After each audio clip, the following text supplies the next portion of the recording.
Assalamualaikum warahmatullahi wabarakatuh. Waalaikumsalam warahmatullahi Waalaikumsalam wabarakatuh. warahmatullahi wabarakatuh.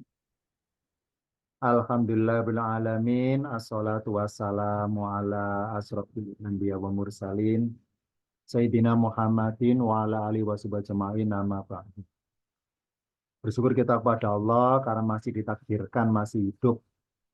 Tepatnya di hari ini, di malam ini bisa bertemu kembali dalam rangka kajian rutin. Setiap hari Rabu malam masuk ke dalam ruang kelas virtual atau online, ruang kelas tematik di lembaga LP Kinas. LP Kinas singkatan dari Lembaga Pendidikan Ilmu Al-Quran Nasional dalam rangka mengikuti materi Ulumul Quran. Karena di lembaga LP Kinas ada dua kategori kelas. Ada kelas yang reguler, ada kelas yang tematik. Bedanya kalau kelas reguler, materinya adalah belajar ilmu alat, nahwu, sorob, dari paket 1 sampai dengan paket 9. Sedangkan di ruang kelas tematik, materinya umum yang bermuatan ulumul Quran. Karena umum, maka yang masuk ruang kelas ini adalah bercampur. Ada anggota dari Jamal Bikinas, ada teman kita yang undangan dari luar, campur jadi satu dalam ruangan ini. Karena sifatnya umum. Dan maka kuliah umum. Kuliah umum di ruang kelas tematik Ulumul Quran, materi Ulumul Quran dengan judul adalah mengenal sifat-sifatnya huruf alif. Pada pertemuan yang lalu, kita udah mengenal huruf nun, sekarang yang huruf alif. Al-alifu atau huruf alif mengenal sifatnya huruf alif. Sekarang kita buka dulu catatan paling mendasar tentang huruf-huruf hijaiyah yang pernah kita kenal. Dari daftar nama huruf hijaiyah, alif, ba, ta, jim, sampai dengan ya. Dengan ya ya. Ini saya warna merah karena sebagai materi yang kita kaji, yakni huruf alif. Dalam pemahaman gaya bahasa Quran atau uslubul Quran, yakni masing-masing huruf hijaiyah itu mempunyai sifat atau karakteristik yang mengandung filosofi. Kalau sifatnya huruf, tinjauan ilmu tajwid namanya pelafatannya atau makhrajul hurufnya. Tapi kalau tinjauan ulumul Quran, sifat huruf adalah makna filosofi. Kita bahas yang huruf alif sekarang. Pertama kita buka dulu diagram singkat tentang huruf alif.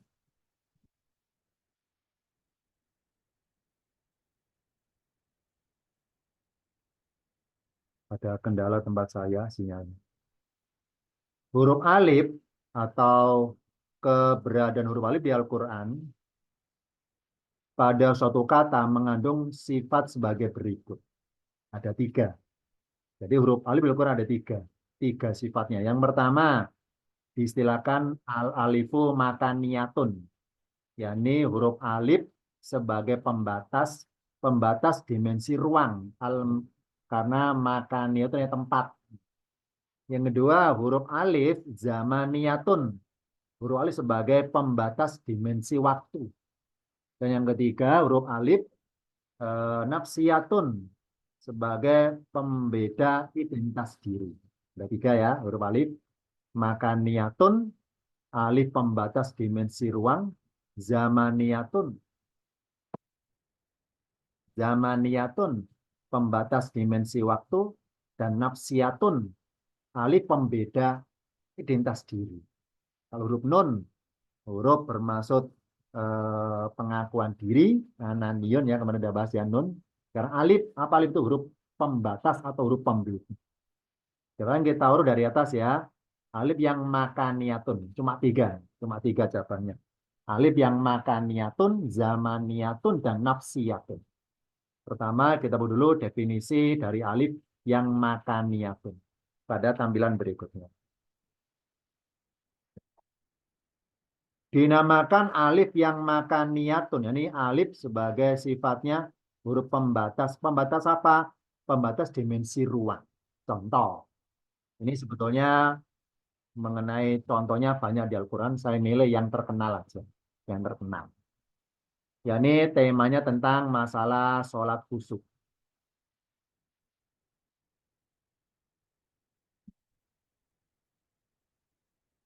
Saya baca per kalimat dulu ya. Dari 45, 46. Misalnya saya baca perkata alifnya kasro ini. Wa istaino dan minta tolonglah kalian. Bisa beri kalau perkata dengan sabar. Wa sholati dan sholat. Wa innaha dan sesungguhnya dia itu siapa? Ini lafat as-sholatu ini. Lakabirotun, sungguh berat. Kabirotun arti aslinya besar. Di sini dijadikan berat. Karena bermaksud amalan mengerjakan sholat itu. Illa kecuali atau melainkan alal khosyaina atas orang-orang yang khusyuk. Dalam tingkatan kelas paket 1 dari bikin nas, lafadz khosyina tanda orang-orang jumlahnya banyak, cirinya ada, akhirnya ya nun. Ini ilmu pemahaman tingkatan kelas paket 1. Tanda orangnya banyak, akhirnya ya nun. Khosyaina orang-orang yang khusyuk. Sekarang definisi orang khusyuk. Orang khusyuk orang bagaimana ya definisinya orang khusyuk itu? Jawabannya pada ayat 46. Maka dari itulah ayat 46 berawalan aladina. Masih ingat yang pernah saya sampaikan di yang lain, yakni tentang lafaz aladina. Silakan buka lagi rekamannya di channel YouTube Minas. Ada aladina. Maksudnya apa? Kalau nemu ayat di Al-Quran, ayat yang berawalan aladina, maka membaca ayat itu boleh, hukumnya boleh. Boleh ngapain? Boleh disambung dengan akhiran ayat sebelumnya. Boleh. Contoh misalnya nafas saya panjang ya, dari ilam saya illa alal khosinal ladina, boleh nyambung. Alal khosinal, ya ada khosinal ladina boleh nyambung. Kenapa boleh nyambung? Karena yang dimaksud al khosina adalah orang-orang yang profilnya disinggung di nomor 46 ini. Jadi kalau nemu ayat berawalan aladina, maka membaca awal ayat aladina itu boleh disambung dengan akhiran ayat sebelumnya. Boleh. Tapi ada syaratnya. Apa syaratnya? Kalau akhiran ayat sebelumnya bermaksud apa? Orang-orang. Orang-orang salah. Itu orang-orang. Ada yaknunnya atau waununnya maka aladina nyambung. Orang khusus adalah aladina orang-orang yang ada yangnya kata Samung ya. Orang yang mana yang ngamalkan apa orang khusyuk itu? Alladzina orang-orang yang yadunnuna mereka meyakini. Dalam gaya bahasa di Al-Qur'an yadunnuna punya dua arti. Itu pun artinya kepada pendekatan makna, kepada pendekatan maksud ayat. Yani apa yadunnuna di ayat ini diartikan mereka meyakini. Nanti kalau kita cari di surat yang lainnya atau di ayat yang lainnya, yadununa dia kan mereka menduga-duga. Kenapa? Karena memang kata kerja atau fiil yang berbunyi zonna yadunnu, ya, artinya prasangka. Zonna yadunnu prasangka. Nah, kalau ayatnya bermuatan konotasi positif, maka zonna yadunnu artinya meyakini.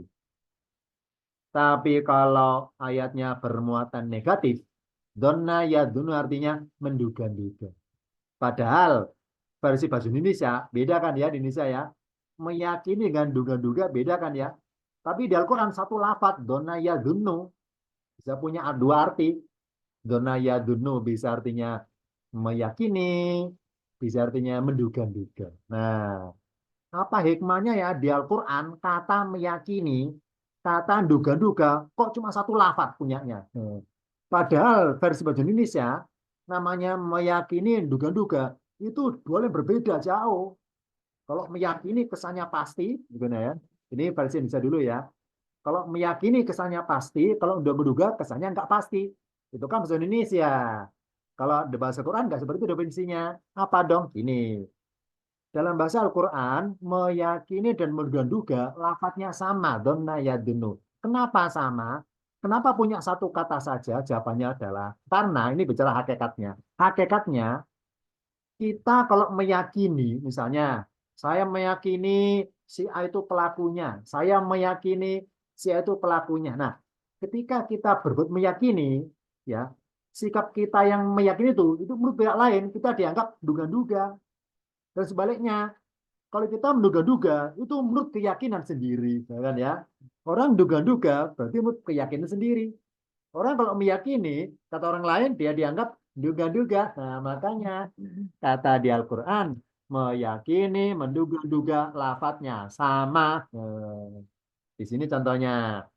Kenapa ya dununa di ayat ini dirikan meyakini? Karena tema tentang masalah sholat khusyuk. Kalau di ayat yang lainnya, tentang sindiran dari Allah kepada para ulama Bani Israel, illa ya dununa, kecuali mereka menduga-duga, menduga-duga penafsiran kitab Tauratnya itu. Nah, jadi lafaz ya dununa punya dua arti tergantung konteks ayatnya, ngomongin apa, membicarakan apa, temanya apa. Kalau tema tentang hal yang positif, ya dununa mereka meyakini. Kalau hal yang negatif, ya dununa mereka menduga-duga. Ini artinya mereka meyakini secara tema tentang hal yang positif. Apa positifnya? Tentang sholat khusyuk. Orang khusyuk adalah alladzina orang yang mana ya dununa mereka meyakini tingkatan pemahaman kelas satu, kelas paket satu lebih kenas. Ciri pelakunya mereka yakwaunun, ya dununa. Mereka menduga-duga. Jadi mereka yakwaunun. Annahum dua kata ya, anna ditambah hum. Sesungguhnya mereka. Annahum sesungguhnya mereka. Bedanya anna dan ina itu letaknya aja. Kalau inna di awal kalimat, kalau anna di tengah kalimat. Ini karena tengah-tengah kalimat pakai anna. Orang khusyuk adalah alladzina orang-orang yang yadununa mereka meyakini. Meyakini apa? Sesungguhnya annahum sungguhnya mereka mulaku. Kalau perkata artinya ada kata orang-orang.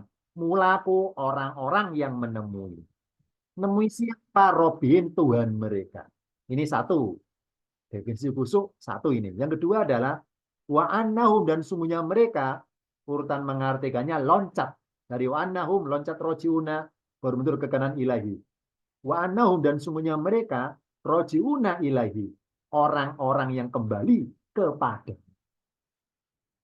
Oh, berarti salah satu terapi perasaan untuk dihadirkan ketika sholat supaya khusyuk adalah dua rasa, meyakini dua rasa.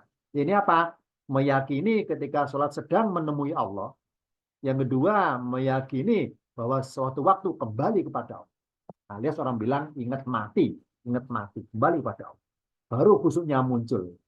Ini ingat mati, bahwa setelah sholat itu pasti mati, atau misalnya pas kita sholat duhur, kayaknya nggak mungkin ngalami asar, karena sebelum itu mati.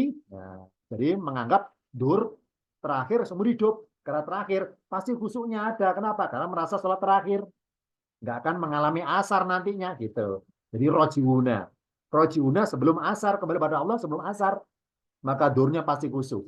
Kalau ingat mati, bahwa pada duhur mati. Kalau merasa pada duhur mati, maka duhurnya pasti khusyuk. Karena merasa kesempatan terakhir dalam hidupnya, sholatnya adalah duhur terakhir. Rojiuna setelah duhur. Apa rojiuna? Kembali pada Allah meninggal, kembali pada Allah sebelum asar. Itu baru khusyuknya muncul. Orang khusyuk adalah artinya orang-orang yang ya dununa mereka meyakini anom sungguhnya mereka mulaku robhim, orang-orang yang menemui Tuhan mereka. Wa annaum dan sungguhnya mereka rojiuna ilahi, orang yang kembali kepadanya. Gitu. Ini kalau dilihat sekilas dalam tinjauan ilmu tata bahasa Arab, maaf ya, bicara kaidah bahasa Arab dulu. Tulisan mulaku robhim ini salah sebetulnya. Salah sebetulnya. Apa salahnya? Kata menurut alif ini salah. Dalam bahasa Arab nggak boleh ada alif. Berhubung ini Quran nggak boleh disalahkan. Ya maaf ya. Oh berarti Al-Quran itu ada kalanya tulisannya kadang-kadang menyalahi kaidah bahasa Arab. Iya betul menyalahi, menyalahi betul menyalahi. Jadi kasarnya kelihatan salah. Berhubung Quran nggak boleh disalahkan. Ya maaf ya. Ini salah ini, salah ini. Tapi karena Quran nggak ada yang berani menyalahkan. Kenapa? Ini hikmahnya bahwa Quran punya uslub. Apa uslub? Gaya bahasa sendiri. Tidak sama dengan gaya bahasa Arab pada umumnya. Untuk Allah mengajak para ilmu bahasa Arab untuk mengkaji, mengungkap apa hikmahnya Allah tambahin alif ya. Nah ini supaya diungkap oleh mereka. Contoh di sini. Misalnya kalimatnya saya rubah. Orang khusyuk adalah alladzina orang-orang yang yadhunnuna mereka meyakini annahum sesungguhnya mereka mulakuna robbahum. Kalau perkata sama artinya mulakuna robbahum orang-orang yang menemui Tuhan mereka. Terus sedangkan di Al-Quran mulaku robim ada alifnya. Kalau dalam bahasa Arab nggak boleh pakai alif. Contoh sebelah kiri bawah ini. Orang khusyuk adalah alladzina orang-orang yang yadunnuna mereka meyakini annahum sungguhnya mereka mulaku rabbihim orang-orang yang menemui Tuhan mereka. Nah, dalam bahasa Arab tulisan mulaku rabbihim nggak pakai alif. Di Al-Qur'an pakai alif. Nah, alif ini alif apa ya? Nah, karena para ilmuwan bahasa mengungkap alif di sini keberadaan huruf alif sebagai huruf pembatas atau hijab. Apa hijab? Tirai penghalang ibarat hijab. Karena kalau berbunyi lengkap pakai wawunun, mulakuna robbahum, lafat mulakuna artinya orang-orang yang menemui. Menemui siapa? Kan butuh objek. Nah, maka kata berikutnya sebagai objek akhirnya fathah robbah. Mulakuna robbahum, orang-orang yang menemui Tuhan mereka. Robbah, berbunyi robbah karena sebagai objek. Ternyata di ayatnya kita itu diajarin Allah ketika sholat jangan menganggap Allah sebagai objek. Nah, apa buktinya? Berbunyi mulaku robbihim. Robbi tidak roba. Kalau roba sebagai objek. Kalau robbi sebagai pihak yang disandari. Oh, berarti mulai sekarang mari kita ketika sholat supaya khusyuknya muncul. Sholat jangan merasa menghadap. Tapi merasalah bersandar. Kalau merasa menghadap, lafadznya maulakuna robahum. Namanya menghadap, masih berjarak. Merasa nggak nyampe-nyampe kepada Allah. Merasa nggak pernah nyampe. Ya, nggak pernah nempel maksudnya. Ya, oleh Allah kita diajarkan ketika sholat kalau ingin khusyuk, jangan merasa menghadap, tapi merasalah bersandar. Kalau merasa menghadap, berarti masih berjarak. Kalau merasa bersandar, sudah nempel. Sudah nempel. Sudah nempel ibaratnya. Nah, ini gambarannya terapi khusyuk merasalah bersandar karena lafadznya mulaku robi tidak roba. Apa robi? Lafadz robi disandari mulaku gitu maksudnya. Siapa sih mulaku? Ya kita-kita ini, manusia ini yang sedang mengerjakan amalan sholat merasalah bersandar kepada robi. Jangan merasa menghadap. Kalau menghadap berarti masih ada jarak. Kalau bersandar sudah nempel, nggak ada jarak. Ini hikmahnya supaya terapi khusyuk. Jadi bayangkan kita kayak musuh, kita kayak dalam keadaan perang. Ya, ini apa? Keadaan perang kita ketangkap oleh musuh. Namanya ketangkap apa? Takluk. Apa takluk? Nggak berdaya. Sudah pasrah apa kata musuh. Itulah pengertian khusyuk. Karena secara bahasa letter perkata apa sih khosiina? Orang-orang yang takluk. Apa takluk? Pasrah tidak berdaya. Takluk namanya takluk bersandar sudah. Bersandar sudah pasrah nggak berdaya, nggak bisa melawan pihak yang dihadapinya itu. Nah, jadi secara bahasa apa sih khosiin? Memang di Indonesia dirikan orang-orang yang khusyuk. Lafadz khusyuk masih dialek Arab, belum diterjemahkan. Nah, artinya apa khosiin? Orang-orang yang takluk. Apa takluk? Pasrah nggak berdaya. Itu namanya takluk. Kayak kita ketangkap musuh, itu namanya khusyuk. Apa khusyuk? Nggak berdaya. Nah, namanya nggak berdaya, ya sudah bersandar. Bersandar sudah. Bersandar, mau diapa-apain, ya sudah pasrah nggak berdaya. Nah, ibarat kita berdiri nggak bisa, ya bersandar. Duduk nggak bisa, ya bersandar. Nah, begitulah ketika sholat, merasalah bersandar. Jangan merasa menghadap. Ya, kalau menghadap, lafadznya mulakuna robahum. Masih ada jarak. Kalau mulaku robim, merasa bersandar. Ini terapinya, Fis. Jadi huruf alif adalah diadakannya alif sebagai huruf pembatas. Namanya, dulu ya, ada gangguan sinyal tempat saya. Alif makaniatun. Apa pembatas? Pembatas dimensi ruang. Jadi pas kita sholat seakan-akan itu dalam ruangan. Ruangan. Entah ruangan masjid, ya. ruangan tempat kita beruzlah, ruangan bilik kamar, ruangan musola. Ya, ketika sedang interaksi dengan Tuhan Allah itu dalam ruangan sholat itu. Nah, nah, diadakannya alif, oh berarti di satu sisi kita disuruh merasa bersandar. Ternyata antara mulaku dengan Robi, para mulaku apa mulaku orang-orang yang menemui. Bukan bertemu loh ya. Kalau bertemu bisa tanpa sengaja. Ini menemui. Namanya menemui dengan sengaja, yakni tadi sebelum wudhu sudah niat pengen nemui Allah dalam sholat. Nah, berarti sholat pasti sengaja. Kenapa? Karena menemui, bukan bertemu. Nah, ini ya menemui. Orang-orang menemui Tuhan mereka, menemuinya merasa menemui kemudian bersandar. Nah, ketika bersandar, Allah sekat, Allah akan membatas hijab berupa huruf alif. Apa hikmahnya ya diadakan alif pembatas ketika sholat? Kita buka tampilan berikutnya. Hikmahnya adanya huruf alif. Apa alif itu? Pembatas hijab. Yakni hikmahnya bahwa sehusuk-husuknya, ini hikmahnya saya, sehusuk-husuknya kita sholat, tetap tidak akan 100% husuknya. Ini bicara kadar persentase loh ya. Enggak akan 100%. Namanya kenapa? Enggak bisa full 100%. Karena ada penghalang. Jadi persentase enggak mungkin 100, mungkin 90 maksimal, atau 85 maksimal. Karena ada penghalang. Penghalangnya apa? Berupa huruf alif. Alif itu Allah wujudkan berupa apa alif itu? Misalnya berwujud hitungan rokaat. Tadi karena kita sholat kan dua konsentrasinya bercabang. Yang pertama, mikir rokaatnya. Jangan sampai lupa.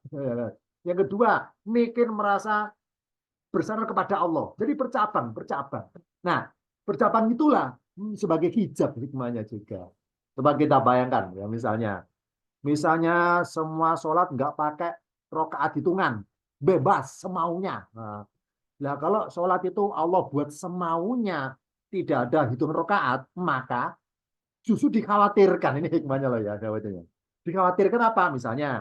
Misalnya kita sholat subuh, ya. Ini hikmahnya alifnya nggak ada. Kita bayangkan alif nggak ada. Kita bayangkan nggak ada hijab, nggak ada pembatas antara hamba dengan Tuhannya nempel, nempel, merasa nempel lengket.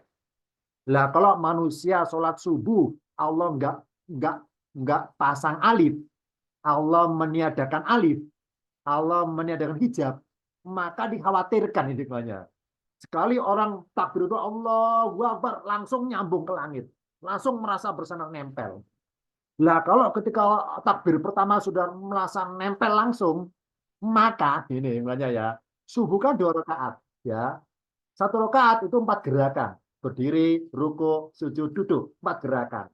Nah, ini hikmah saja ya. Kita bayangkan nggak ada hijab, nggak ada batasan antara manusia dan Tuhannya. Kalau nggak ada batasan, nggak ada pembatas, nggak ada alif, maka sekali takbir langsung nyambung, langsung nyambung. Nah, ketika langsung nyambung, maka karena begitu lezatnya, nikmatnya sholat nyambung dengan Tuhannya itu, maka dikhawatirkan dia ketika sholat berdiri, berdiri lama nggak ruku-ruku, nggak pengen mengakhiri nikmatnya itu, nggak pengen mengakhiri lezatnya bersandarnya itu. Akhirnya apa? Akhirnya orang ketika sholat subuh, rakaat pertama itu lama sekali mengakhirinya. Bisa-bisa maaf ya, bubarnya duhur. Ya, karena begitu nikmatnya nempel dengan Tuhannya, lupa segalanya. Akhirnya apa? Dunia akan mati. Nggak ada orang bekerja, nggak ada orang sekolah. Kenapa? Karena orang nggak mau mengakhiri subuhnya itu. Nggak pengen mengakhiri subuhnya itu karena lezatnya nikmatnya itu. Karena tanpa hijab. Ini hikmahnya lah ya. Hikmahnya itu. Makanya Allah pasang hijab berupa alif. Apa wujudnya alif itu? Misalnya hitungan rokaat dari Allahu Akbar. Jadi sambil menghayati bacaan sholatnya juga harus ingat jumlah rakaat subuh ada dua, dulu jangan sampai 3, jangan sampai 4. Ini. Jadi bercabangnya pikiran namanya hijab akhir. Yang kedua, godaan nafsu. Nah, misalnya nafsu pengen makan, nafsu pengen lihat sesuatu setelah sholat, masuk dalam pikiran akhirnya. Nah, ini hijab. Nah, oh berarti saya khusyuk sholat tetap nggak akan khusyuk 100%. Nggak akan 100%. Nggak akan itu. Nah, maka yang dinilai apanya dong? Usahanya. Seberapa usahanya menuju 100%. Menujunya yang dinilai. Contoh misalnya. Ini hikmah saja ya. Hikmahnya sholat berjamaah sama sholat sendirian. Hikmahnya apa? Kalau sholat berjamaah, itu terapi khusyuknya terbantukan oleh imam. Misalnya, saya jadi makmum. Ya, ketika misalnya sholat subuh. Allahu Akbar, saya makmum ini ya. Nah, ketika imam baca bacaan ayat, saya sebagai makmum kan menyimak. Nah, sebelum menyimak, pikir saya kemana-mana, keluar kemana-mana gitu ya. Entah mikir pasar, mikir kerjaan, mikir sekolah, sebagainya, keluar. Nah, ketika pikir saya keluar, ketika imam itu Allahu Akbar ganti gerakan ruku, maka saya sadar, ya sedang sholat. Maka saya tarik kembali ke dalam sholat pikiran saya bahwa sedang sholat, bahwa ruku akhirnya. Itu hikmahnya sholat berjamaah. Ya ini apa? Ketika kita jadi makmum pikiran keluar, maka akan berakhir keluarnya kalau ganti gerakan. Siapa yang menentukan gerakan gantinya? Imamnya. Imamnya. Jadi kita tuh ada sadarnya sebentar karena ganti gerakan sholat. Ya sedang sholat, Allahu Akbar, ruku akhirnya. Kita ke ruku kemana-mana pikirannya, sami Allah, ya sedang sholat. Jadi sadarnya ada, sami Allah ikutan. Kalau setelah sendirian, apa resikonya itu? Allahu Akbar, ketika kita sendirian, pikiran kemana-mana. Nah, kemana-mana berapa lama, terserah kita. Jadi terserah kita, jadi ibaratnya bisa berlama-lama nggak khusyuk, ya karena nggak ada pihak yang ngingetin. Karena nggak ada imam. Jadi semuanya kita, seberapa lamanya nggak khusyuk, terserah saya gitu maksudnya. Nah, ini hikmahnya. Sholat berjamaah terbantukan oleh imam. Ini apa? Mengurangi rasa nggak khusyuknya itu. Terbantukan supaya berakhir. Supaya berakhir tidak khusyuknya itu. Supaya berakhir ingat lagi bahwa sedang sholat. Nah, ini hikmahnya ya. Jadi usahanya seberapa menuju 100% itu. Jadi secara bahasa Arab, mulaku alifnya nggak boleh ada. Berhubung Quran harus ada. Karena orang ketika menemui Allah dalam sholatnya, Allah pasang hijab. Hijab. Berupa apa hijabnya? Macam-macam. Yang paling mendasar adalah hitungan rokaat. Dengan memikir jumlah rokaat, itu sama saja mengurangi konsentrasi dia kepada Allah. Supaya berkurang. Hikmahnya ke sana. Yang kedua, adanya godaan nafsu. Ya, supaya mengurangi.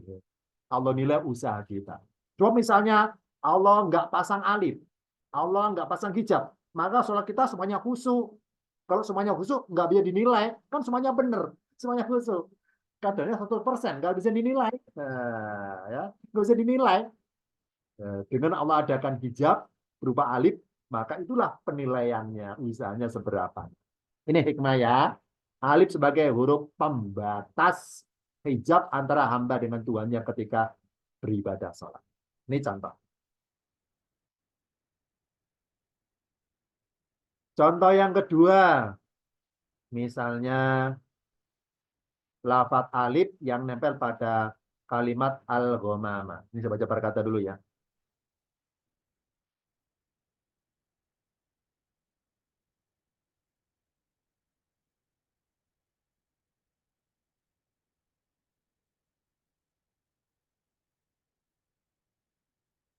Tempat saya ada gangguan sinyal. Ini temanya tentang Allah mengingatkan Bani Israel bahwa mereka pernah menerima nikmat dari Allah. Kapan nikmatnya? Dulu, ketika mereka berada di lereng Tursina, suatu padang yang tanah namanya padang Pi, lereng Tursina. Dulu. Dalam keadaan kepanasan, Allah naungi awan.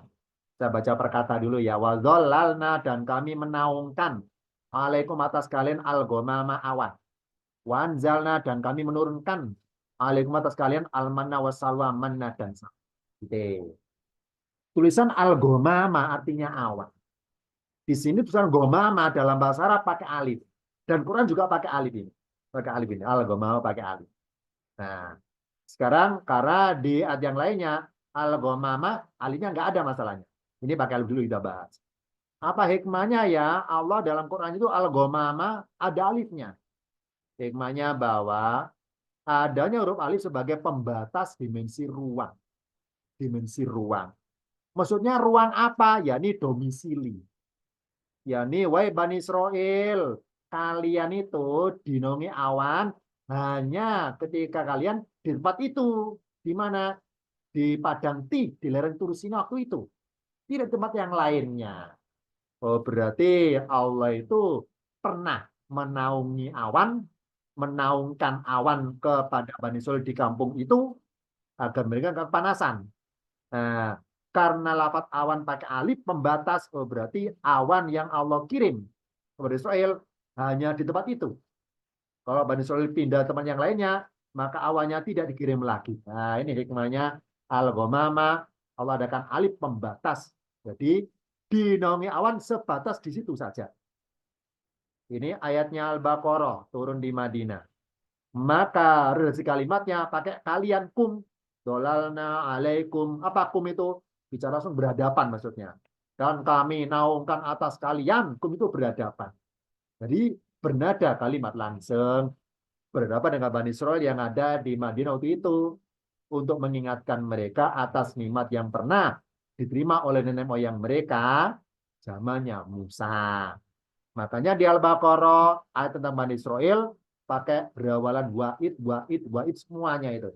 Wa'id, wa'id, wa'id semuanya. Apa sih id arti singkatnya? Ketika. Id artinya ketika. Selain itu ada lagi namanya lama. Lama juga sama ketika. Falama maka ketika. Wa'id dan ketika. Walama dan ketika. Bedanya lama dan id. Kalau lama ketika pengertian sedang terjadi. Kalau id ketika bermaksud telah terjadi. Nah, karena telah terjadi peristiwa itu dan manusia cenderung melupakan peristiwa itu, maka untuk misi mengingatkan mereka tentang peristiwa tersebut, maka pada lafaz id wa id dan ingatlah ketika. Maka dari itu terjemahnya id lengkapnya ingatlah ketika. Arti singkatnya id ketika. Arti lengkapnya ingatlah ketika. Wahai kalian Bani Israel, ingatlah. Supaya mereka ingat lagi kenangan mereka di masa lalu itu. Supaya muncul rasa syukur. Ada lafaz perbandingan al-ghamama. Al-ghamama di Al-Baqarah 57 pakai alif. Di Al-A'raf 160 ghamama nggak ada alifnya. Ini contoh lafaznya sama. Membicarakan kepada orang yang sama sebetulnya. Yang Al-Baqarah pakai kum. Wadhallalna alaikum dan kami naungkan atas kalian al-ghamama awan. Wanzalna alaikum dan kami naungkan dan kami turunkan atas kalian al-manna wasalwa, manna dan salwa. Kalau di Al-A'raf wadhallalna alaihim perkata minyak sukun ya, dibaca wasal alaihimul. Kita baca perkata dulu.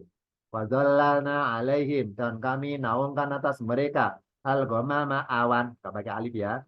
Wanjalna alaihim dan kami turunkan atas mereka al-manna wa salwa, manna dan salwa. Titik. Huruf alif pada kalimat al-ghamama beda. Al-Baqarah Allah adakan alif pembatas dimensi ruang. Di Al-A'raf Allah tiadakan alif pembatas dimensi ruang. Al-ghamama di Al-A'raf enggak pakai alif. Al-ghamama di Al-Baqarah pakai alif. Ya bedanya sederhana. Al-Baqarah turun di Madinah bermuatan kalimat langsung. Maka semua ayat Al-Baqarah kepada Bani Israel berawalan wa'id, wa'id, wa'id. Contohnya bermula dari ayat 40. Ya Bani Israel, wahai Bani Israel, saya baca perkataannya doma ini. Utkuru, ingatlah kalian. Nikmatia, nikmatku. Alati an'amtu, yang aku berikan nikmat alaikum atas kalian. Wa aufu dan penuhilah oleh kalian biahdi dengan janjiku. Maksudnya janji kalian kepadaku. Ufi aku penuhi dalam kurung niscaya. Niscaya aku penuhi biahdikum dengan janji kalian. Maksudnya janjiku kepada kalian. Wa iya ya dan hanya padaku. Soal perkataannya kasroh. Fa'irhabuni maka takutlah kalian tak. Dimulai ayat 40 inilah sampai dengan khatam satu juz 1 Al-Baqarah paket 1 tema tentang Bani Israel, ngomongin Bani Israel. Ini apa misinya? Ngingetin mereka supaya ingat nikmat. Udzkuru nikmati. Ingatlah kalian nikmatku. Nah, kata-kata udzkuru diwujudkan dengan lafaz id. Ingatlah ketika nikmatku aku berikan kepada kalian. Nikmat apa? Macam-macam. Contohnya ayatnya. Wa id najainakum min ali fir'auna. Dan ingatlah ketika kami selamatkan kalian dari para pengikut Fir'aun. Contoh lagi ayatnya wa'id. Wa'id farokna bikumul bahro. Dan ingatlah ketika kami membelah bagi kalian lautan. Al-bahro, boleh laut, boleh lautan. Ini kalau di Indonesia itu apa ya? Tanggal 5 Desember ya, hari bahari 5 Desember, hari bahari kelautan. Al-bahro, wa'id farokna, dan ketika boleh. Lengkapnya, dan ingatlah ketika farokna kami membelah lakum semuanya bikum bagi kalian al-bahro lautan. Mengenai bahro boleh terjemahnya laut, boleh lautan. Silakan milih.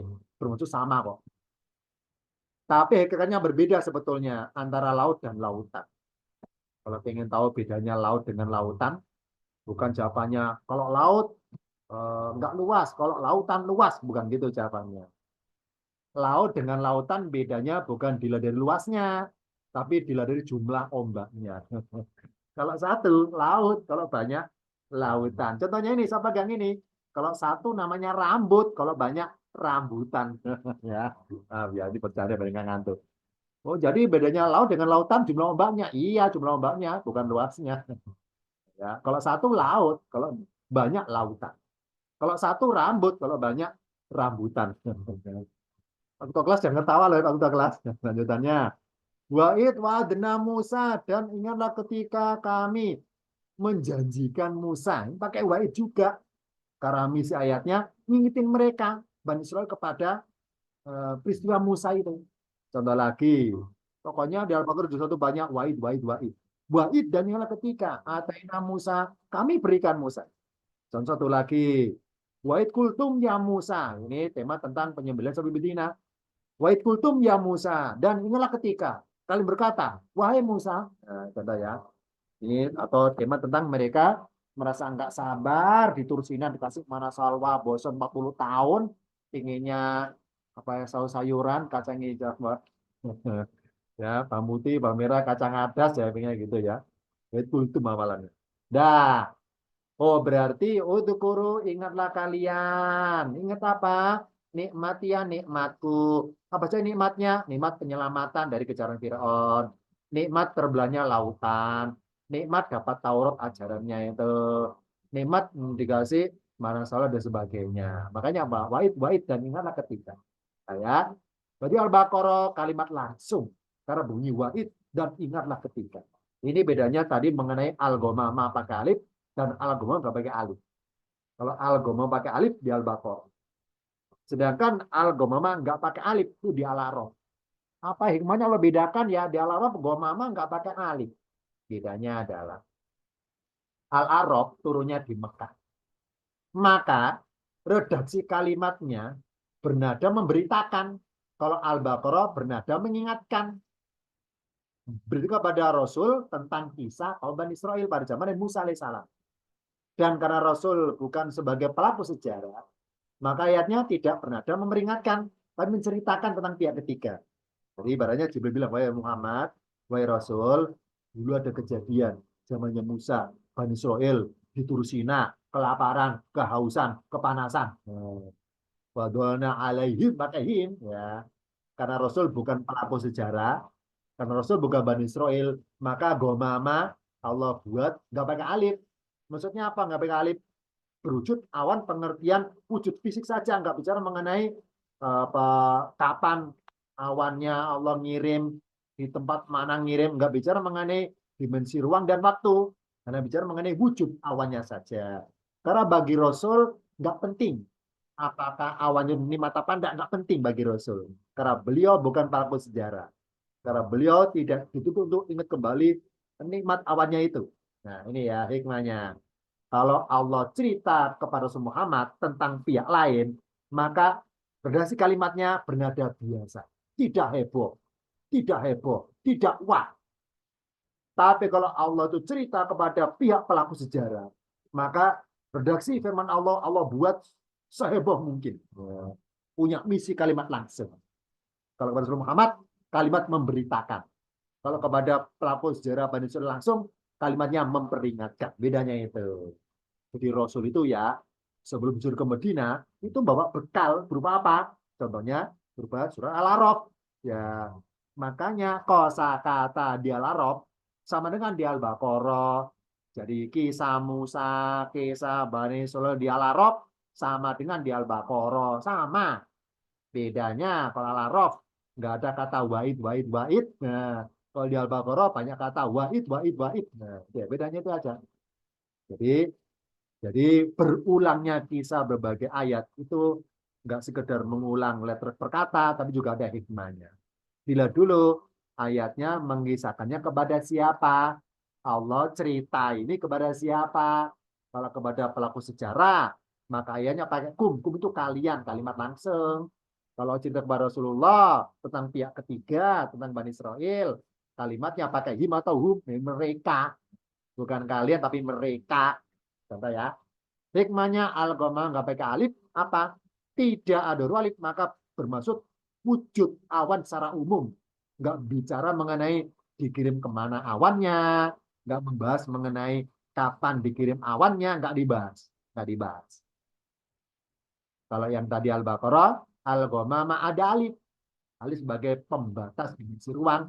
Maksudnya mereka dikirimi Allah awan hanya sebatas ketika di lereng Tursina saja. Tidak di tempat yang lain. Ini hikmahnya Al-Baqarah dan Al-A'raf perbandingan lafaz Al-Ghamam.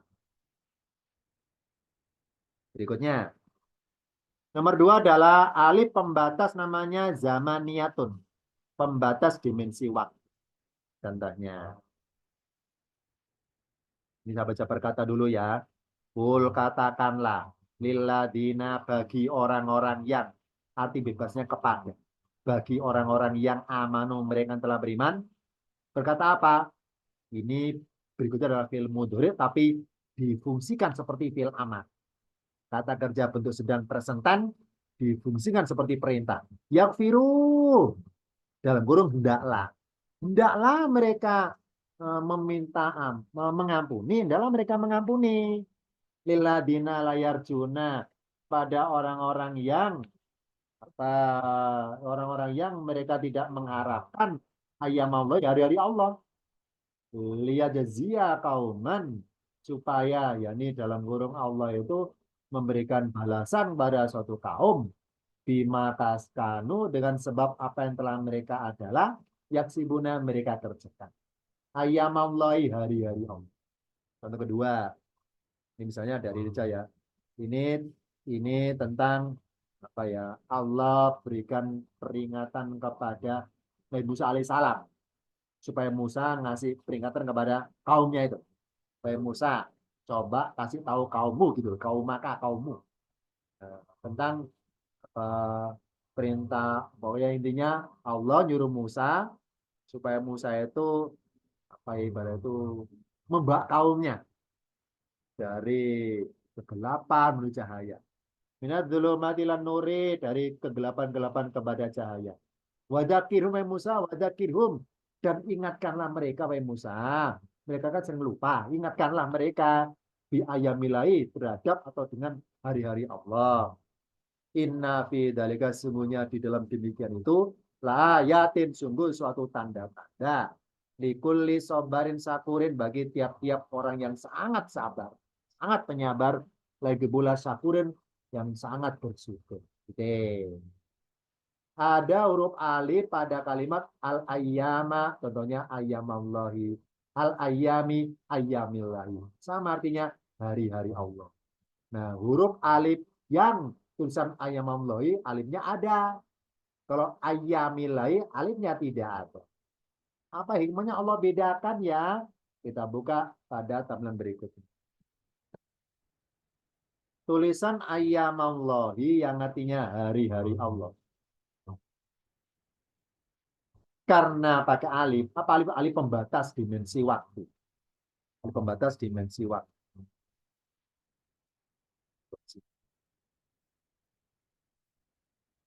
Yani layar juna lilladzina la yarjuna ayyamallahi, orang-orang yang mereka tidak mengharapkan hari-hari Allah. La kalimat atau kata hari-hari Allah dengan alif pembatas. Apa? Dimensi waktu. Apa hikmahnya ya? Jika pakai huruf alif di tengahnya, dan ayamnya ada alif tengah-tengah, maka bermaksud hari-hari yang terjadwalkan. Terjadwalkan untuk dilalui secara bertahap.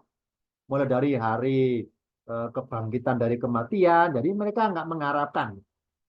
Jadi ada orang-orang yang nggak meyakini adanya hidup setelah mati itu nggak meyakini. Kalau meyakini setelah mati, pengennya mati terus nggak usah hidup. Nggak mengharapkan kebangkitan. Yang kedua, hari-hari peradilan balasan di akhirat, audit amalan, nggak mengharapkan. Karena mereka kategori orang banyak dosanya, nggak pengen diaudit amalannya. Atau hari-hari yang lama berkumpul di maksar untuk antri audit amalan. Mereka nggak mengharapkan. Audit amalan atau penimbangan amalan. Jadi, eh, katakanlah kepada orang beriman, hendaknya mereka tuh mengampuni orang-orang yang selama ini nggak mengharapkan hari-hari Allah itu. Hal kasarnya udah dimaklumi aja lah, nggak usah dipaksa beriman, ya udah dimaklumi aja lah.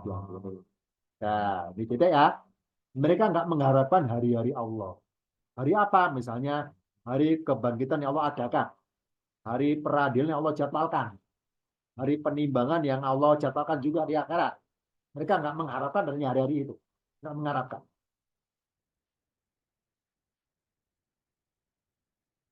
Jadi mereka tidak meyakini adanya tahapan waktu tersebut. Mulai dari di dunia, mereka nggak meyakini ada kematian. Kalaupun mati, mereka nggak meyakini adanya alam kubur, nggak meyakini.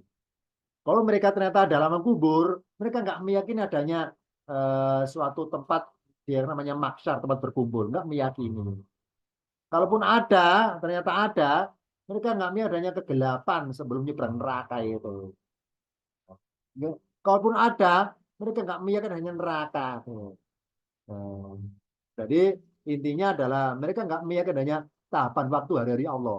Hari Allah mematikan mereka, hari pada waktu Allah apa di dalam kubur menyiksa mereka, hari pada waktu Allah itu membangkit mereka mengumpulkan di maksar, hari dua tolong giring mereka dalam kegelapan pintu mati, hari dua tolong Allah giring mereka nyebrang neraka.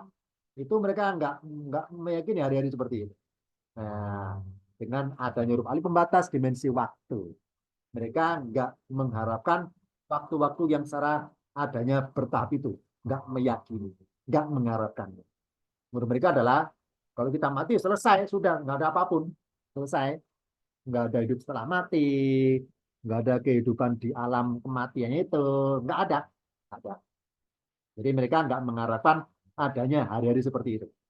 Ini hikmah dari lafaz ayyama, alifnya sebagai alif pembatas dimensi ruang diadakan. Sekarang kebalikannya lafaz hari-hari nggak pakai alif. Saya baca perkata lengkapnya.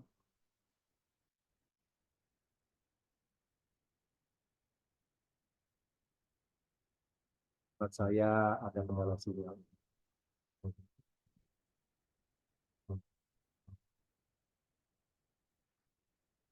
Walakot dan sungguh benar-benar arsalna kami telah mengirim. Ngirim siapa? Ngirim Musa. Dengan bawa apa dikirim? Di ayat ini dengan bawa ayat-ayat kami. Apa perintah kepada Musa? An bahwa, wahai Musa, akhrij keluarkanlah. Kau maka kaummu. Mina dhulumati nuri dari kegelapan kepada cahaya. Wadakirhum dan ingatkanlah mereka wahai Musa. Dakirhum ingatkanlah mereka. Di ayat terhadap hari-hari Allah.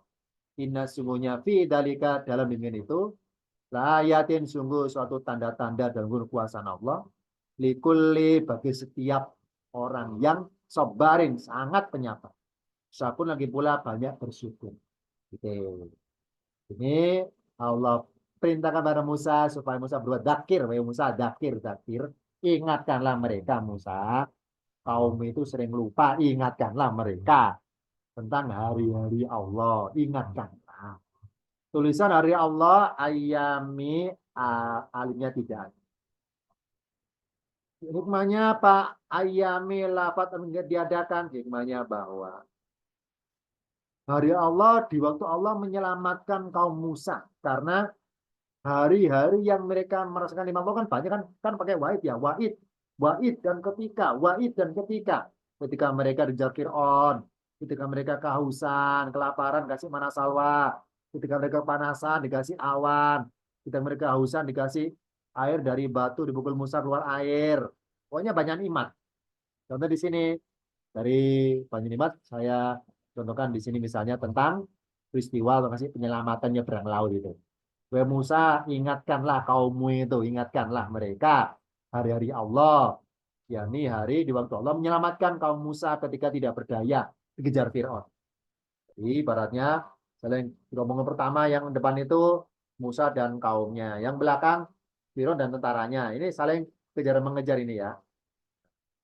Jadi jalan mereka yang mereka tempuh untuk kabur dari Mesir, melarikan diri, ternyata buntu. Di depan ada laut, ya, di belakang mereka ada Fir'aun, kan buntu kan ya. Otomatis kan mereka berhenti akhirnya, buntu masalahnya. Depan ada laut, ini belum terbelah ini ya. Depan ada laut, belakang mereka ada Fir'aun, ya, nggak berkutik, nggak berdaya mereka, nggak berdaya. Nah, ketika nggak berdaya itulah Allah masih penyelamatan. Oh, berarti hari selamatnya mereka dari kejaran Fir'aun ketika peristiwa laut terbelah itu, ini dalam sejarah catat para ulama, kejadiannya bertepatan dengan tanggal 10 Muharram. Jadi malam 10 Muharram itu tepatannya. Di 10 Muharram. Makanya ketika Rasul di Madinah ngelihat orang Yahudi puasa Muharram, Rasul tanya ke saya, kalau itu puasa apa kalian itu? Mereka menjawab, Muhammad, kami itu mempuasai peristiwa tentang selamatnya nenek moyang kami, selamatnya Musa dari kejaran Fir'aun, tenggelamnya musuh-musuh Fir'aun itu Muharram itu. Nah, untuk bilang, kamilah yang lebih pantas mengamalkan itu, karena ajaran kami sama dengan Musa. Sedangkan kalian ajarannya sudah menyimpang dari Musa. Nah, ini ya. Maka Rasul untuk membedakan bahwa Rasul tidak dianggap niru orang Yahudi, maka Rasul berikan kita para sahabat tahun depannya itu kalau puasa 9 dan 10 supaya beda. Ini banyak aja ya. Supaya beda. Jadi puasa 2 hari. 9 Muharram puasa, 10 juga puasa supaya beda, supaya saya nggak dianggap niru. Ini banyak saja ya. Nah, jadi hari-hari penyelamatan ayami. Nah, dengan alifnya ditiadakan, hikmahnya bahwa ini alif apa alif itu huruf pembatas, pembatas dimensi waktu. Ketika Bani Israel bersama Musa mau nyebrang laut, menurut perhitungan mereka misalnya loh ya ini ilustrasi aja dalam adegannya, biar dramatis ya. Misalnya kurang 30 menit, Fir'aun berhasil menyusul mereka. Ternyata Allah menyelamatkan mereka tidak tergantung nunggu menit-menitan kesekian, alias bagi Allah tidak ada batasan waktu, tapi langsung sewaktu-waktu semuanya Allah. Dipercepat pun bisa di luar perhitungan manusia. Jadi ketika Musa dan kaumnya itu lari dari Mesir, Fir'aun mengejar, nah, Musa dan kaumnya itu nggak bisa lari lagi gara-gara jalannya buntu. Kenapa buntu? Depan ada laut masalahnya. Kan berhenti buntu. Mau balik kanan gerak nggak bisa karena di belakang ada Fir'aun tentaranya itu. Nah, nggak berdaya. Kira-kira 30 menitan tersusun itulah Allah menyelamatkan. Nah, nyuruh Musa mukul laut kemudian terbelah. Ini ya. Oh, berarti perhitungan kaumnya Musa, wah ya wahai Musa, kayaknya ini kita setengah jam lagi tersusul nih. Bagi Allah nggak nunggu setengah jam, sewaktu-waktu bisa. Nah, nggak nunggu menit keberapa. Bagi Allah nggak ada batasan dimensi waktu bagi Allah untuk berbuat. Ini hikmahnya dapat ayami alifnya ditiadakan. Karena bermaksud penyelamatan dari Allah kepada Bani Israil itu sewaktu-waktu. Nggak nunggu berapa detik lagi ataupun berapa menit lagi. Ini contoh yang pertama tentang alif dimensi pembatas dimensi ruang. Contoh lagi tentang alif pembatas apa? Pembatas rasa keakraban dalam persahabatan. Ini saya ngutip dari Al-Kahfi 3437 ya. Ini sebenarnya ceritanya panjang ini, tapi saya tuduhkan aja tentang lafadz alifnya. Ini cerita tentang dua orang ini. Dua orang ini sahabat karib, akrab ini. Ya, cuma beda nasibnya aja. Yang satu, maaf ya, kaya raya. Kebunnya luas, punya apapun. Punya materi, punya pendukung, punya follower. Ya, punya follower, punya pengikut. Yang satu lagi temannya nggak punya apa-apa, nggak punya pengikut ya. Ibaratnya mau mencalonkan nggak punya tim sukses, nggak punya. Nah, yang satu punya masalahnya, ada ya. Nah, ini apa ucapan salah seorang ini. Wa kana lahu tamarun. Ini contoh si aja si A. Si A itu punya tamarun, punya apa ya buah-buahan dalam kebunnya itu. Fakola li sohib, maka dia berkata kepada sahabatnya. Li sohibi, kepada sahabatnya. Ini contoh. Jadi berkata bahwa gini, misalnya si A berkata, si B, anak aktoru min kamalan. Wa'uzu nafaron. Wahai si B, ternyata ya anak, aku itu, aktaru lebih banyak darimu dan masalah harta. Dan juga pengikut juga banyak pengikutku. Followerku banyak. Kau masih dikit followernya. Kau aku udah banyak. Nah, itu ya. Ini yang ke sana. Nah, nah ini. Jadi ketika berkata, aku ternyata lebih banyak harta daripada dirimu. Nah, jadi ketika berkata, aku lebih banyak harta itu berkatanya dalam perasaan masih merasa sebagai sahabat. Li sohibi. Nggak ada alif. Contoh lafadz yang artinya sahabat dibedakan Allah. Sohibihi, soalnya nggak pakai alif. Yang ayat 37, sohibu, soalnya pakai alif. Ya, hikmahnya. Sama-sama artinya sahabat badal. Sama-sama ada kata-kata yufawa, yuhawiru. Sama-sama yuhawiru berikutnya. Kita bedakan ya.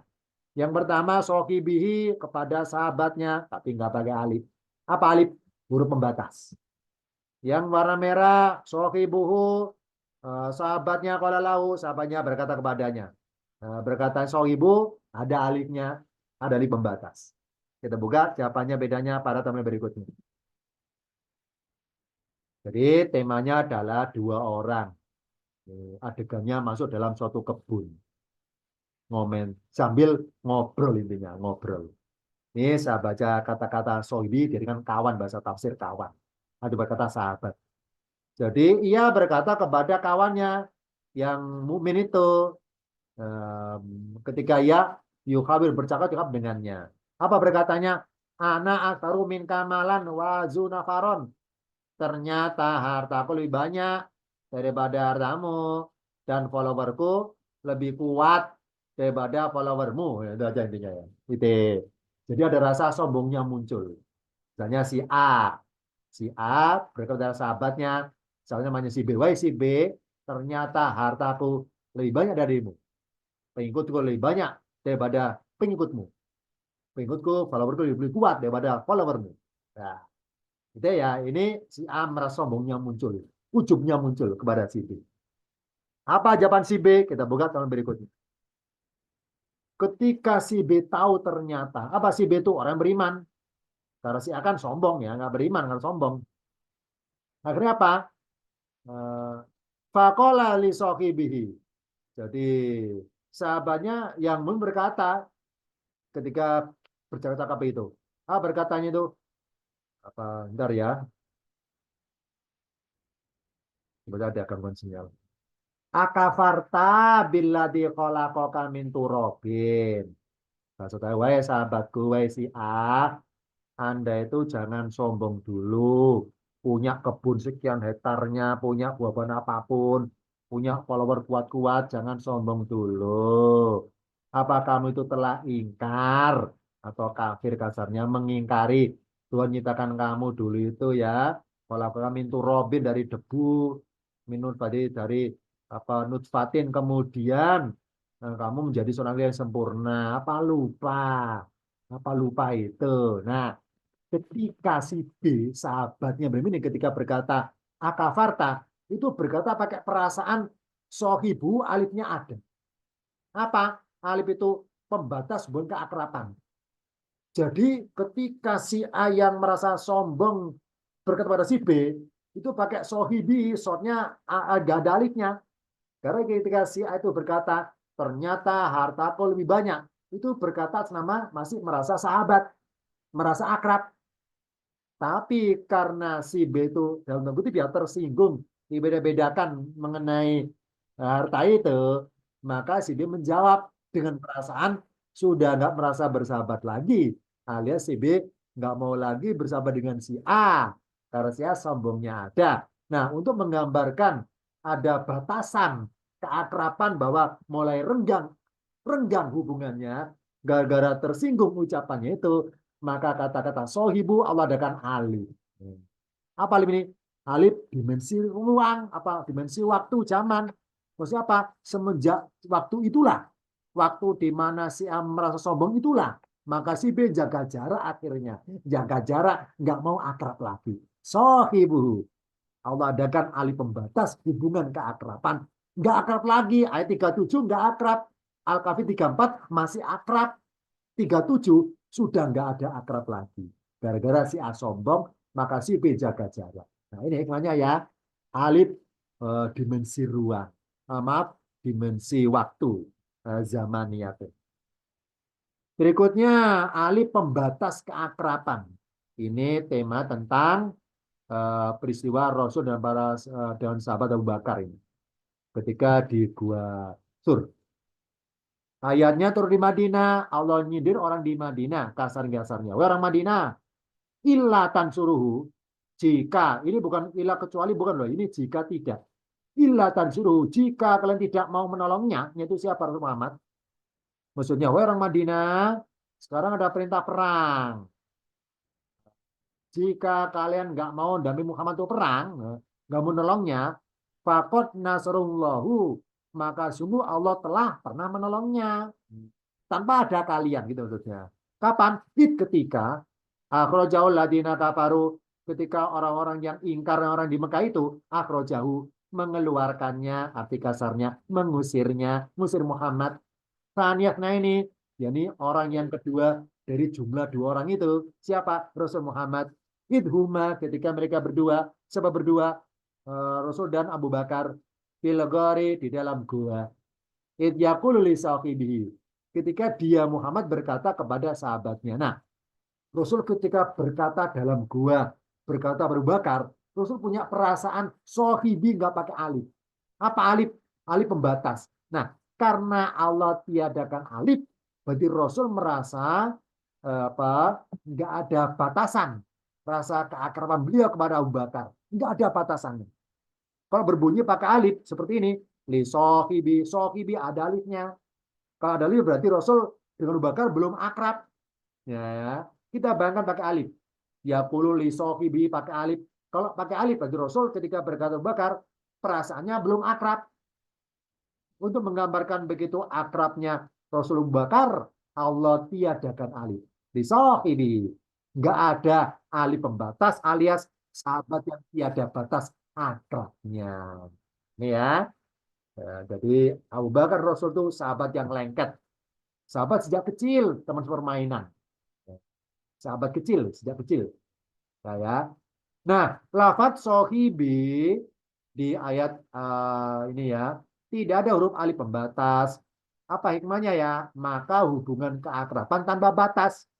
Alias Rasul sebagai pihak tania, orang yang kedua, percaya penuh. Abu Bakar sebagai pihak awal, yang pertama, untuk mencarikan tempat sembunyi dari rumah kaya karena pengen dijual berdua masalahnya. Jadi ibaratnya Rasul apa kata Abu Bakar? Mudah apa mudah bersandar, disandarkan. Abu Bakar, aku percaya penuh kepadamu. Carikan tempat yang aman di mana? Silakan cari. Ya, ibaratnya Rasul itu apa kata Abu Bakar lah. Urusan ngumpet di mana, sembunyi di mana, di gua mana, itu Abu Bakar yang nyarikan. Ya. Karena Rasul percaya penuh. Terbukti lafadz sohibi nggak pakai alif, nggak ada batasan ragu lagi kepada Abu Bakar. Ini ya, hikmahnya nggak ada alif pembatas. Yang terakhir namanya alifnya nafsiyatun. Alif pembeda identitas diri. Maksudnya apa? Contohnya, misalnya saya ngutip dari ucapannya Nabi Sulaiman ini ya kepada jamaahnya, para pasukannya yang ngumpul itu. Ya ada pasukan dari golongan jin, manusia, hewan ngumpul ya. Jadi Nabi Sulaiman mengabsen ini bahasa saya supaya dramatis ceritanya. Mana itu burung hudhud? Kok nggak ada? Mana? Nggak ada. Ada bilang, Nabi Sulaiman pergi kayaknya itu pergi itu. Nah, maka Sulaiman itu nunggu lama nggak pulang balik balik itu dia burung hudhud nggak balik. Sulaiman ibaratnya memberikan peringatan ini. Pokoknya nanti Hud kalau kembali ya, kalau kembali ternyata nggak punya apa info penting, maka lawat dibannahu. Niscaya sungguh benar-benar aku akan menyiksanya. Akan aku siksa Hud karena apa tidak ikut barisan ini. Ya keluar tanpa hal yang penting. Ibaratnya nggak ada wudhu maksudnya. Kalau nanti balik ke sini Hud nggak punya info penting, maka niscaya aku akan nyiksa dia. Adaban sadidan dengan siksa yang sangat terserah, sangat berat, sangat pedih. Atau la'adbahannahu. Niscaya aku akan benar-benar akan menyembelihnya. Saya intinya Nabi Sulaiman itu mengancam kalau Hud ternyata pergi nggak ada tujuan yang benar, nggak ada tujuan yang penting, akan dihukum intinya ke sana. Di sini kata aulaat bahannahu, Allah adakan alif di sini. Huruf alif pada kalimat laat bahannahu. Ini alifnya ada tanda lingkaran kecil ya. Ini bukan sukun ya. Ini tanda bermaksud bahwa alifnya harus tertulis, tapi nggak terbaca. Kalau tanda sukun, ini kayak koma. Ini tanda bermaksud. Bentar dulu ya. Bentar dulu.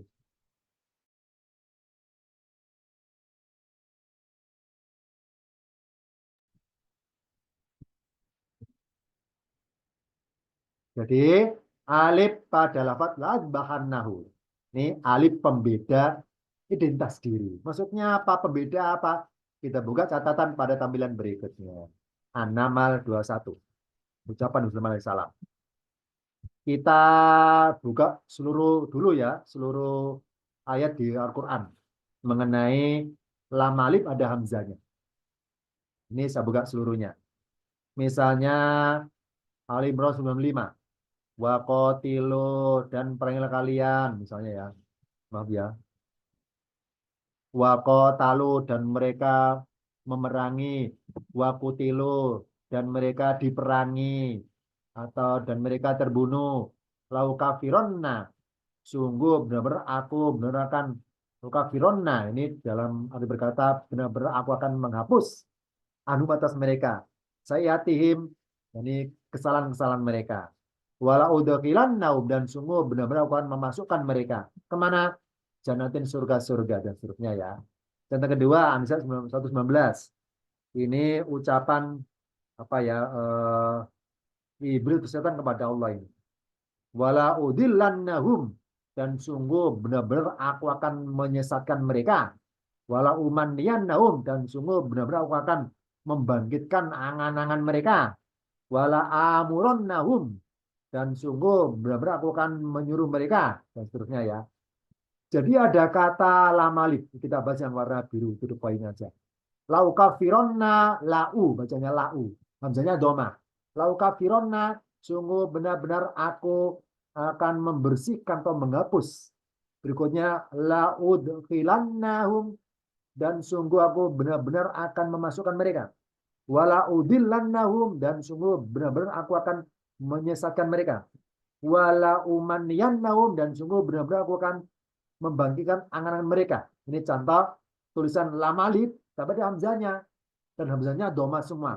Berawalan lau. Lau kafironna, lau da'ilanna, lau dillanna, lau manniyanna. Berawalan lau. La terus i. Contoh berikutnya. Contoh sama ya. Berawalan lau. Misalnya lau zayyinanna lahum. Ini contoh ucapan iblis kepada Allah ini. Sungguh benar-benar aku akan menghiaskan, membuat indah. Lalu bagi mereka filardi dalam bumi. Ya. lau zayyinanna, contoh lagi lau wiyannahum. Ini menyesatkan mereka. Ajum semuanya ilah kecuali ibadakan minum mukhlasina, kecuali hambamu dari mereka yang diikhlaskan.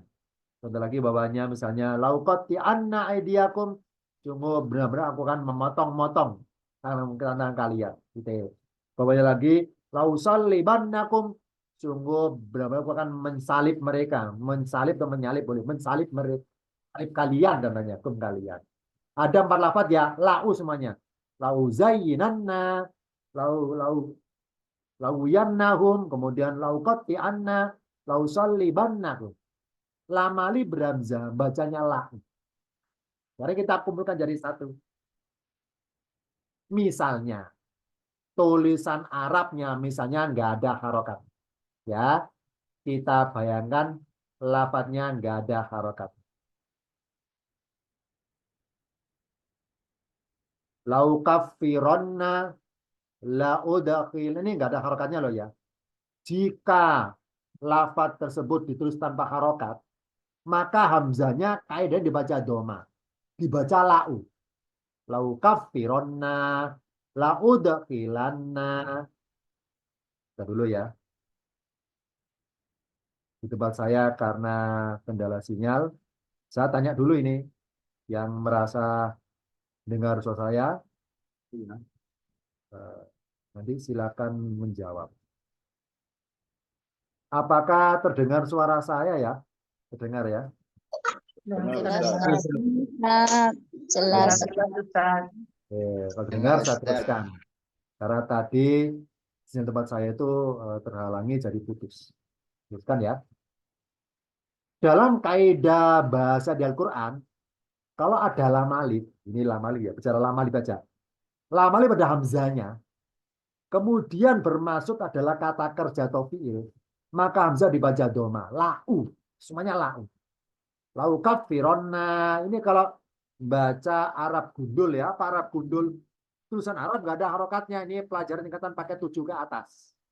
TLP Kinas, kelas pakai 7 ke atas, itu media belajarnya, juz 7, waida samiu, juz 7 ya, waida samiu ke atas itu ya ayatnya, semuanya nggak ada harokatnya.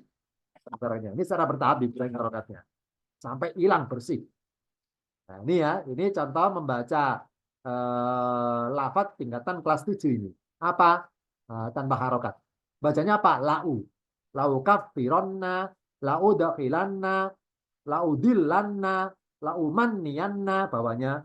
Lau zayyinanna, lau guwiyanna, bawahnya. Lau qatti'anna, lau sallibanna. Semuanya beran lau. Lau katanya. Lau semuanya. La terus u. Ini kaidah baca Arab gundul ini ada hikmahnya. Lau bacanya lau. Lama li pada hamzanya bacanya lau. Tidak liu, tidak lia. Lau.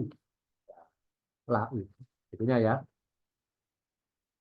Oh, berarti kaidahnya lama li beramzah, hamzanya pasti dibaca u. Lau. Nah, di An-Naml 21 ingat ya, ini ayat kan bentuk jadi zaman sekarang sudah diharokati. Zamannya Rasul, zaman para sahabat itu tanpa harokat.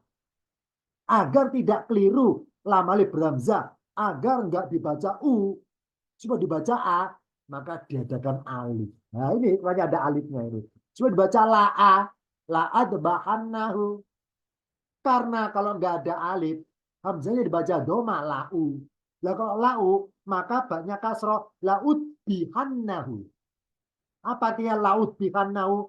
Sama artinya, sungguh benar-benar aku menyembelihnya. Laut bi, menyembelihkannya, pakai kan. Aku menyembelihkannya. Ya. Kalau laut bi, banyak kasroh. Wajahnya af'ala yuf'ilu, adbaka yudbihu, laut bihannahu. Supaya tidak dibaca laut bihannahu, ada alif di sini. Nah, kalau gitu alif ini fungsinya apa dong? Untuk pertanda hamzah. Keberadaan alif sebagai pembeda. Pembeda apa? Pembeda baca untuk huruf hamzah. Hamzah yang lainnya dibaca u. Kus ini dibaca la karena ada alif. Pembeda identitas untuk hamzah. Biasanya hamzah dibaca u Tapi di A-nama 21 khusus di sini dibaca A, pembeda. Nah, ini ya, la'a akhirnya. La'at bahannahu. Apa artinya? Sungguh benar-benar aku akan menyembelihnya. Kalau la'at bahannahu, sungguh aku benar-benar akan menyembelihnya. Kalau la'ud bihannahu, sungguh benar-benar aku akan menyembelihkannya. Beda ya. Beda. Nah, ini namanya alif pembeda. Pembeda untuk huruf yang lain. Contohnya, huruf hamzah biasanya dibaca lau, gara-gara ada alif dibaca la'a. Oke. Sekarang kesimpulannya adalah berarti huruf alif sifatnya ada 3 macam. Sifatnya pembatas dimensi ruang. Contohnya adalah ayamun atau lagi gomamun awan. Yang kedua pembatas dimensi waktu. Contohnya misalnya waktu persahabatan dulunya akrab sekarang tidak. Sohibi sohibu misalnya. Atau ayama ayami hari misalnya. Yang kedua alif pembeda. Sebagaimana yang tingkatan kelas paket 8 ya. Di paket 8 itu juga diajarkan tentang alif pembeda. Contohnya Pak Ustadz misalnya ya, saya buka ayatnya. Contoh aja misalnya. Kita lihat lafaz kotalu dan kutilu. Kotalu, kutilu, ini akhirnya wawu alif. Kotalu artinya mereka memerangi. Ya, mereka memerangi. Nah, dulu ada gangguan di sini tempat saya. Kotalu artinya mereka memerangi. Kalau tingkatan kelas 1, mana cirinya mereka? Wawu alif. Tingkatan kelas 1 ini diajarkan oleh ustaznya masing-masing, cirinya mereka 2 huruf, wawu alif. Tapi ketika tingkatan paket 7, kotalu artinya apa? Mereka memerangi. Mana cirinya mereka? Wawu. Bukan wawu alif, wawu saja. Nah, itu paket 7 dikenalkan al-wawu, domirun, kata ganti. Nah, barizun, tertulis jelas. Mutasilun, bersambungan menyatu dengan kotalu. Mabniun, tetap harokatnya. Ala sukunin, atas sukun. Fi mahali, dalam keadaan. Rofin atau rofa. Fa'ilun, sebagai pelaku. Takdiruhu, perkiraannya maksudnya adalah hum, mereka. Ini wow. Wow. Huruf alif paket 7 belum diajarkan, paket 8 diajarkan. Ustadz, kalau wawu ini pelakunya alif huruf apa dong? Ini al wawu, maaf ya, al alifu farikotun, huruf pembeda. Maksudnya pembeda apa Ustadz? Farikotun baina wawil jam'i wa wawil atofi. Pembeda untuk huruf wawu yang ini wawu jamak, bukan wawu atof. Maksudnya apa? Ini balik lagi ya. Balik lagi kata mulaku tadi itu. Balik lagi ya. Mulaku. Jadi hikmahnya lafadz mulaku rabihim. Mulaku ada wawu alifnya kan ini. Ini ya. Mulaku ini wawunya. Wow. Mulaku. Kalau ini hikmah saja loh ya hikmahnya. Jadi kalau mulaku nggak pakai alif, maka ini bermaksud apa ibaratnya itu langsung disambungkan ya. Jadi lafadz mulaku bersambung menyatu ke kiri. Bersandar itu menyatu bersandarnya, menyatu. Jadi pembeda ini. Beda. Jadi sebagai tanda sebagai apa namanya ya? Sebagai wawunya jamak atau pelaku. Jamak ya. Jumlah orangnya banyak. Bagaimana tadi kafaru maupun lagi kau tahu tadi itu jamak. Ini contohnya. Hikmah ada alifnya juga. Jadi kesimpulannya adalah huruf alif ada 3 macam. 3 banyak sifatnya. 3. Alif ruang pembatas dimensi ruang, pembatas dimensi waktu, dan pembeda untuk huruf yang lainnya supaya berubah identitasnya. Entah berubah bacaannya maupun pemahaman lafaz. Demikian materi singkat tentang huruf alif hanya cuma 3.